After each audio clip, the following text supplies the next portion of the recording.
Hi, mein Name ist Malte, ich bin von Quaro und ich zeige dir heute, wie unsere Content Suite funktioniert. Ich mache mich hier mal ein bisschen kleiner.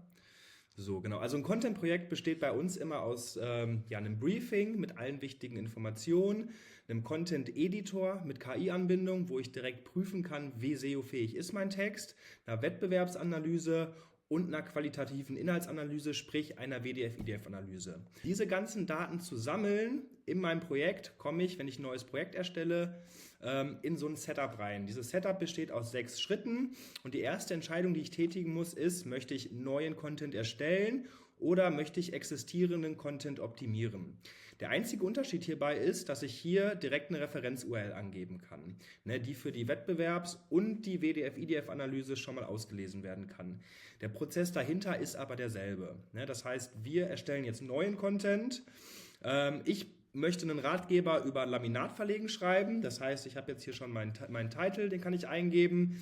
Im Optimalfall macht ihr natürlich im Vorfeld eine Keyword-Recherche. Das habe ich in dem Fall jetzt schon gemacht. Das heißt, ich gebe jetzt hier mein Thema ein. So, ihr habt eine Auswahl, ihr könnt auswählen, auf welche Location möchtet ihr optimieren. Ihr könnt auch sagen, möchtet ihr auf Mobile oder Desktop optimieren.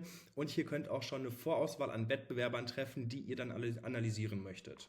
So, genau. Im ersten Schritt machen wir eine thematische Analyse. Das heißt, wir bilden Topic-Cluster, also wir packen Keywords, die eine Mindestübereinstimmung in den Suchergebnissen, also in den SERPs haben, automatisch in ein Topic-Cluster, weil das Keywords sind, die du auf einer Seite bedienen solltest. Ja, das hat 2 Vorteile. Auf der einen Seite hast du immer alle wichtigen Keywords, die in ein Topic gehören, zusammengefasst, wie zum Beispiel hier bei Verlegung Laminat Kosten. Da haben wir 48 Topic-Keywords drin. Die haben kumuliert ein Suchvolumen von 18.400 durchschnittlich pro Monat. Und hier kann ich sehen, welche Keywords alle in dieses Topic reingehören, also eine Mindestübereinstimmung in den SERPs haben.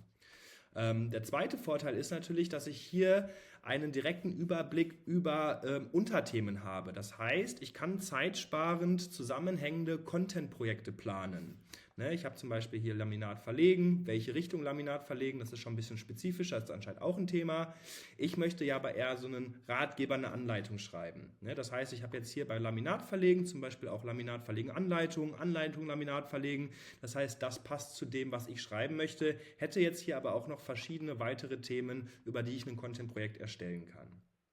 So, jetzt habe ich mein erstes Topic ausgewählt. Das sind meine Topic-Keywords. Im nächsten Schritt schauen wir dann, was sind denn jetzt eigentlich die URLs, sprich die Wettbewerber, die für dieses Topic ranken.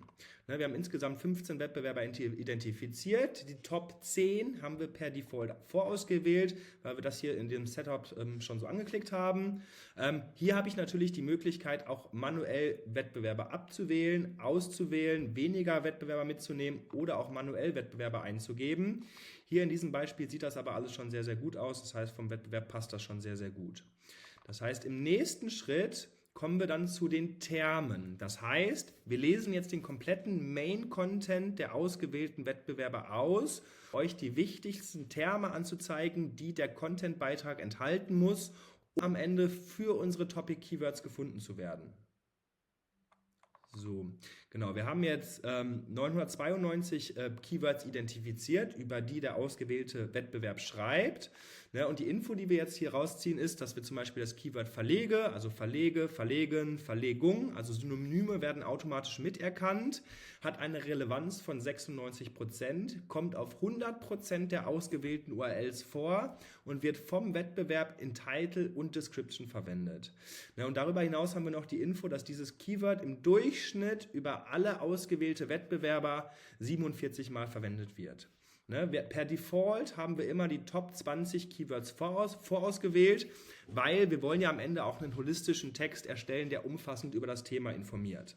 Genau, aber auch ihr habt natürlich die Möglichkeit, Keywords, also Terme abzuwählen, dazu zu wählen, mehr oder auch weniger mitzunehmen. So, im nächsten Schritt kommen wir dann zu den Fragen. Wir haben einmal Fragen aus den Google SERPs und Fragen aus dem Inhalt des Wettbewerbs, ne, also hier quasi aus den Feature-Snippet-Boxen. Ne, das ist auch immer, die kann ich jetzt mir auch erstmal mitnehmen. Im nächsten Schritt kommen wir dann zu unseren Briefing-Settings.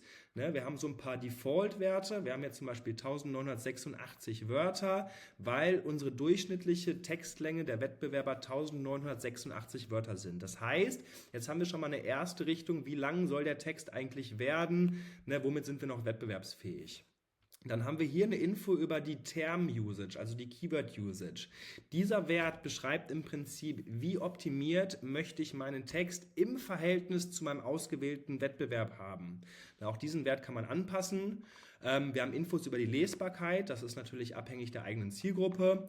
Und wir haben Infos über die Bilder. Wir haben hier eine durchschnittliche Bildanzahl beim Wettbewerb von 15, deswegen haben wir hier auch 15. Aber wie gesagt, das sind alles Werte, die ihr anpassen könnt. So, wenn ich jetzt alle wichtigen Metriken gesammelt habe, kann ich jetzt hier auf Finish drücken und habe jetzt mein erstes Content-Projekt erstellt. Na, und wie ich gerade schon gesagt habe, dieses Projekt besteht bei uns einmal aus einem Briefing mit allen wichtigen Informationen, die wir gesammelt haben. Ich kann hier eine weitergehende Briefing-Description reinschreiben und weitere Informationen mitgeben. Ich habe meine Terme, meine Fragen.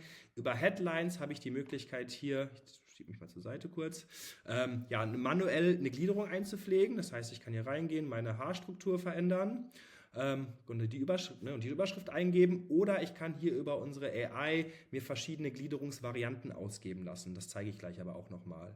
Genau, und dann habe ich natürlich die Inspiration, also unseren ausgewählten Wettbewerb kann ich mir auch nochmal anschauen. Ich ziehe mich hier nochmal rüber. So, dieses Briefing kann ich natürlich auch teilen, intern wie extern. Ich kann hier einfach über diesen Share-Button gehen und kann entweder über Invite User weitere User zur gemeinsamen Bearbeitung des Projektes einladen, oder ich kann einzelne Elemente des Content-Projektes über einen Guest-Link auch externen zur Verfügung stellen, also Freelancern, Agenturen, anderen Unternehmen, so dass wir gemeinsam quasi an diesem Content-Projekt arbeiten können. So, dann haben wir natürlich hier unseren Editor, wo ich direkt quasi meinen Text erstellen kann. Wenn ich natürlich jetzt von vorne anfange, also neuen Content erstelle, habe ich natürlich hier die Möglichkeit, wie im Briefing gerade, hier über die Headlines, mir erstmal eine Gliederung zu erstellen. Das mache ich jetzt mal.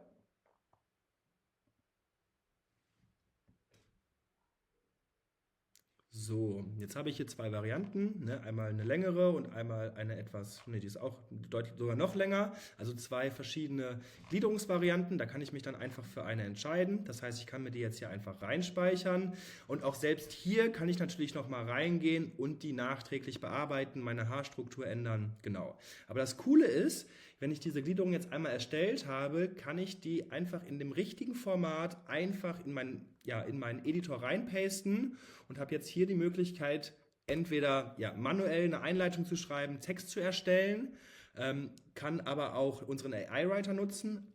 Also grundsätzlich habe ich natürlich die Möglichkeit, hier weitere Überschriften, Listen, Tabellen, Bilder, Videos einzufügen. Das ist gar kein Problem. Ich zeige das ja jetzt mit unserem AI-Writer. Das heißt, ich kann jetzt hier einen kurzen Prompt eingeben, habe die Möglichkeit, hier eine Tonalität abhängig meiner Zielgruppe auszuwählen. Wir haben natürlich hier rechts die Terme aus unserer WDF-IDF-Analyse. Auch die kann ich hier auswählen, dass er die verwendet. Genau, also wir haben einen eigens trainierten Bot bei OpenAI, das heißt, der weiß, dass es um Content-Erstellung und dass es um SEO geht. Das sind alles Infos, die du ihm nicht mitgeben musst. Und deine Daten sind auch sicher, das heißt, ChatGPT lernt nicht von diesen Daten. Das heißt, du brauchst auch keine Sorge haben, welche Daten du hier eingibst. Genau. Wenn wir jetzt aber natürlich Content optimieren würden, dann könnte ich natürlich jetzt den Main-Content meiner Seite nehmen und den Copy-Paste hier reinfügen und testen und prüfen, wie SEO-fähig ist dieser Text. Das habe ich natürlich jetzt schon mal vorbereitet. Habe hier einen fiktiven Text für Laminatverlegen vorbereitet und sehe, okay, alles klar, wir haben einen Content Quality Score von 60. Das heißt, wir haben erstmal ein bisschen zu wenig Text im Verhältnis zu unserer Zielvorgabe. Das heißt, da habe ich natürlich die Möglichkeit, hier noch ein bisschen zu optimieren. Was mir jetzt direkt auffällt, ist, dass wir eine Keyword-Usage von gerade mal 25 von den angepeilten 75% erreicht haben. Das heißt, was kann ich jetzt tun? Wie gerade schon gesagt, haben wir ja hier die Terme aus unserer WDF-IDF-Analyse. Und das heißt, ich kann jetzt hier reingehen und schauen, okay, welche Keywords fehlen mir noch wie oft. Aber was ich noch viel, viel spannender finde, ist, welche Keywords verwende ich noch gar nicht, die aber der gut rankende Wettbewerb verwendet. Wie wie zum Beispiel hier das Keyword Laminatboden, Böden oder Bodens. Ne? Das sind da quasi all die Synonyme davon. Genau, das heißt, ne, wie würde ich jetzt vorgehen? Ich würde jetzt hier ein bisschen mehr Text erstellen und versuchen, die fehlenden Keywords in dem zusätzlichen Text einzuarbeiten. Ihr habt natürlich auch die Möglichkeit, hier direkt eure Metadaten zu erstellen. Das geht natürlich auch über unsere KI. Genau. Im nächsten Schritt komme ich dann einmal zu unseren Wettbewerbern, ne, zu unserer Wettbewerbsanalyse. Hätte ich jetzt eine eigene URL angegeben im Vorfeld, dann wird die hier auch oben angepinnt sein und hier oben stehen. Ich kann die natürlich im Nachgang auch immer noch hinzufügen. Ne? Jetzt habe ich aber natürlich hier für meinen ganzen Wettbewerber die Content-Metriken, also Title, Title Length, Description und natürlich auch, wie ist der tatsächliche Word-Count jeder einzelnen Seite.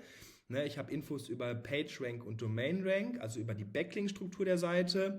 Und ich habe auch noch die ganzen Lighthouse-Daten mit dabei. Das heißt, auch dahingehend kann ich mich mit selbst analysieren und mit meinem Wettbewerb vergleichen. So, dann zeige ich euch jetzt noch die WDF-IDF-Analyse, sprich die inhaltliche Textanalyse. Hier geht es dann wirklich darum, um die Optimierung des Textes, also Lücken im eigenen Content, also Themenlücken zu identifizieren, also Themen zu finden, die der gut rankende Wettbewerb anspricht, verwendet, die wir in unserem Beitrag aber noch gar nicht haben. Ne, dafür ist die WDF-IDF-Analyse da. Ne? Das haben wir hier quasi einmal als grafische Aufbereitung, aber hier auch einmal als Liste. Genau. So, wenn ich jetzt wieder über die Projektübersicht gehe, habe ich natürlich jetzt hier mein Projekt, habe auch immer die Übersicht über den aktuellen Content Quality Score, wie ist der Word Count, was ist mein Topic.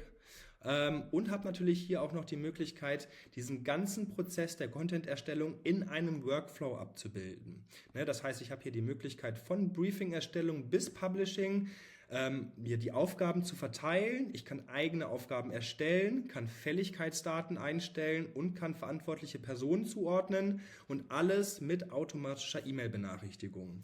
Ne, das Coole ist, wenn ich jetzt hier im Briefing die Aufgaben abgearbeitet habe, dann sehe ich hier in der Übersicht auch immer, in welchem Status befindet sich das Content-Projekt aktuell. Genau, so, das war ein kleiner Einblick in unsere Content Suite. Ich hoffe, es hat dir gefallen. Wenn du natürlich noch Fragen hast, hast du jederzeit die Möglichkeit, hier unten den Chat-Button zu nutzen. Da kommst du direkt mit mir in Verbindung oder kannst mir auch gerne jederzeit eine E-Mail schreiben. Genau, ansonsten wünsche ich dir viel Erfolg mit unserer Content Suite.